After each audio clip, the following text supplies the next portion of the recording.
Thé ou café? Quelle boisson pourrait augmenter vos risques de maladies cardio-métaboliques?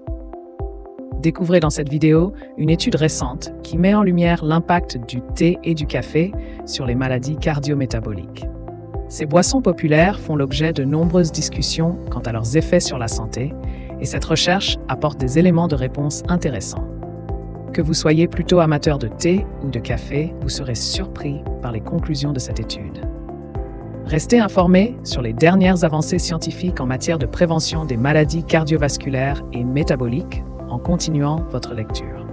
Étude chinoise sur la consommation de thé et de café.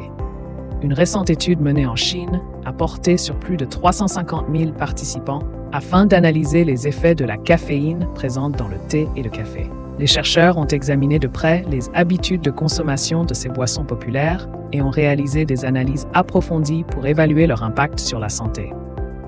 Les résultats de cette étude fournissent des informations précieuses sur les bénéfices et les risques associés à la consommation de thé et de café, ouvrant ainsi la voie à de futures recherches dans ce domaine. Les dangers d'une consommation excessive de caféine. L'ingestion de grandes quantités de caféine peut avoir divers effets néfastes sur la santé.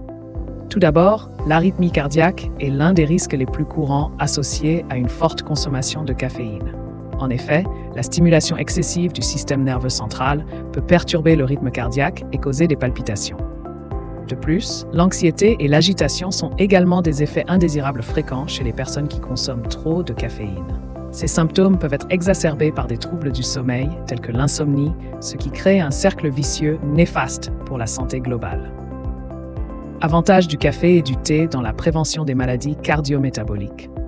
D'un autre côté, le café et la caféine ont démontré des effets protecteurs sur le métabolisme. La caféine peut augmenter la dépense énergétique et favoriser la lipolyse, contribuant ainsi à la régulation du poids corporel et à la prévention de l'obésité, un facteur de risque majeur pour les maladies cardio-métaboliques.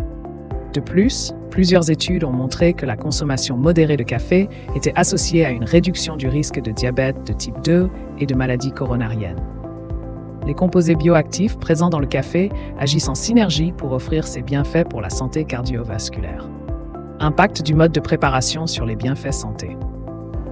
Au-delà de la quantité consommée, le mode de préparation du thé et du café joue également un rôle clé dans leurs effets sur la santé. Par exemple, la manière dont le café est filtré peut influencer sa teneur en composés bénéfiques ou néfastes.